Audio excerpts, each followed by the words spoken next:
경남 거제 지역에 시간당 100mm 이상의 폭우가 쏟아지면서 앞서 전해드린 것처럼 피해가 속출하고 있습니다. 네, 또 산사태가 나면서 아파트 1층을 덮치기도 했는데요. 경남 해안을 중심으로 극한 호우는 더 예보되어 있습니다. 관련해서 김승배 한국자연재난협회 본부장과 함께 짚어보겠습니다. 어서 오세요. 네.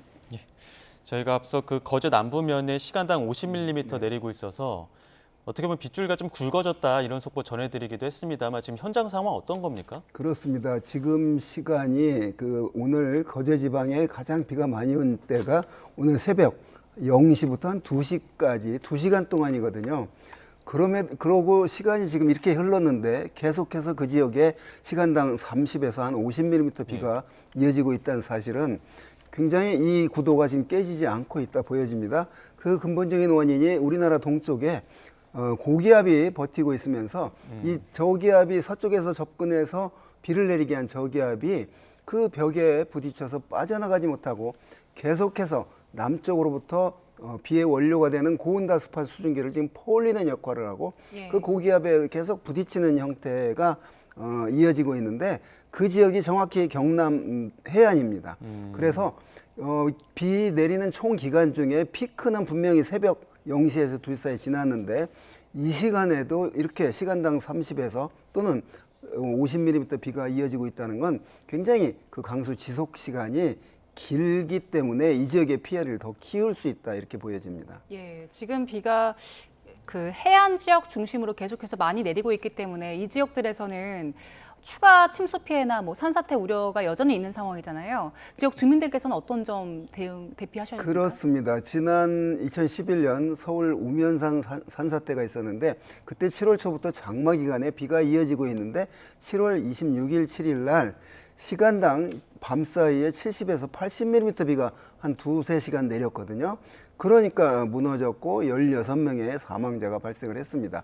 자, 이번 산사태 역시도 많은 비가 내렸을 때 인근에 약해진 그런 산 지반이 무너져서 내리는 그런 피해인데 산 주변에 있는 또는 급경사 지역 주변에 있는 주민들은 이렇게 많은 비가 내렸을 때 비가 좀 약해졌다 하더라도 아직은 산사태가 안 났어도 산 속에서 지금 흙과 자갈이 섞여 있는 지역에서 어떤 물줄기가 물고가 터질 수가 있고 그게 무너질 수 있기 때문에 각별히 조심을 해야 됩니다.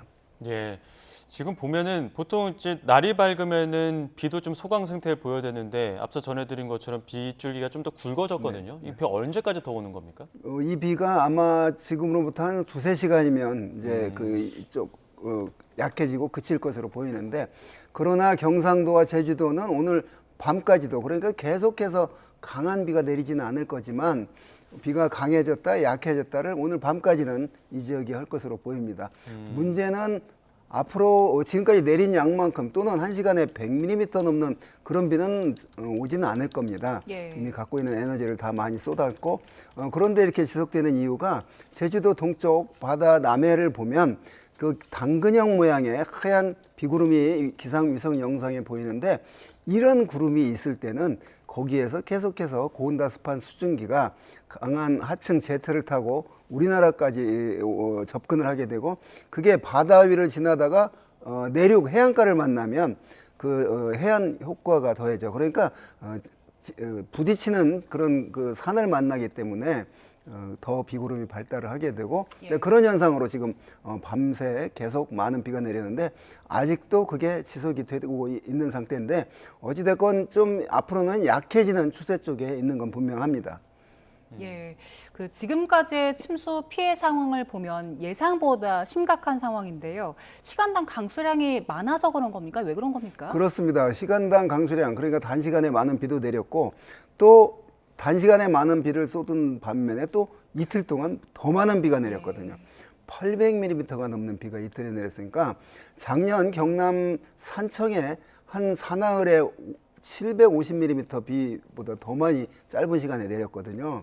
자, 이런 많은 비, 지금 저렇게 800mm 넘는 비가 내렸으니까 피해가 날 수밖에 없다고 보여지는데 왜냐하면 하늘에서 쏟아지는 양을 하수 처리가 저 정도 양이면 아무리 준비를 철저히 해도 감당이 안 되는 양이기 때문에 그렇습니다.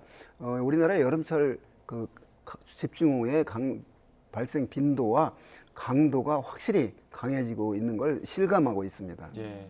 하천 지역 있지 않습니까? 앞서 지금 저희 취재 기자와 그 범람하고 있는 지역 그 주민들이 제보 영상 보내준 것도 봤는데 집 바로 옆으로 하천이 범람할 듯 말 듯한 상황이 있었거든요. 네. 그때는 대피하는 게 맞습니까? 아니면 하천이 어느 정도 좀 올라와야 이제 대피하는 시점을 좀 판단해 볼 수 있는 겁니까? 당연히 그 정도 지금 하천이 집 주변의 높이와 거의 비슷한 게 보인다.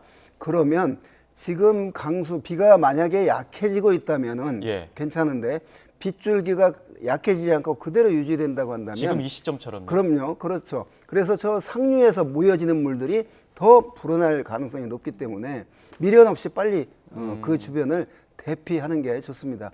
비가 완전히 그친 상태여도 위험한 상태인데 빗줄기가 계속 굵은 상태가 이어진다 한다면 여러 군데의 계곡물이 모여서 내려가는 게 이제 또 하류이기 때문에 예. 당연히 피해를 없게 하기 위해서는 그 지역을 지금 넘칠 듯 말 듯한 그런 하천 주변에서는 빨리 벗어나서 약간 높은 곳으로 대비를 하는 게 좋습니다. 예, 하천 지역은 그렇고요. 그 주변에 산이 있는 지역에 사는 분들, 그분들은 지금 상황에서 비가 많이 내렸는데 추가적으로 더 오기 때문에 그 주변을 좀 살펴야 될 것 같거든요. 네. 어떤 부분들 눈여겨봐야 됩니까? 그렇습니다. 산을 끼고 있는 지역들, 산을 깎았다거나 임도를 개발했다거나 택지 조성을 위해서 산을 훼손식 깎았다거나 이런 지역은 이 정도의 비가 오면 당연히 위험하거든요. 그래서 그런 판단은 어떤 산사태 주의보 또는 대피 명령이 내려진 그런 지역은 특히 그럴 가능성이 높다는 판단에서 그런 대피령이 내려진 거기 때문에 주변에 그런 산사태가 발생할 수 있는 산이 뒤에 있다거나 예. 그런 쪽은 당연히 그게 한 몇 시간 사이에 벌어지는 일이기 때문에 그 지역을 빨리 벗어나 있는 게 피해를 줄이는 길이라고 생각을 합니다. 비 오고 나면 이제 또 더위도 또 올 거 아닙니까? 지금 이번 주에 예상되는 좀 그 기상 상황이라고 해야 될까요? 어떻게 좀 전망하십니까? 네, 이게 이제 오늘 중으로 저 경상도와 제주도 지역은 오늘 밤까지도 약해졌다 강해졌다를 반복할 거고요. 자, 이 저기압에 의한 비는 이제 오늘 상황이 끝나면 그칠 것으로 보입니다. 다만 지금 우리나라 상층에 찬 공기가 북쪽에 내려와서 이 폭염이 극한적인 폭염이 수그러들었거든요. 그렇기 때문에 대기가 불안정한 상태가 이어집니다. 그러면 내일 18일 또 낮에 또 모레도 역시 내륙 지방에서 소낙성 강우가 예상이 되는데 이 정도로 많은 양의 비는 아닐 겁니다. 그런데 이미 내린 상태에서 이제 예. 그런 소나기들이 내릴 가능성이 있고요.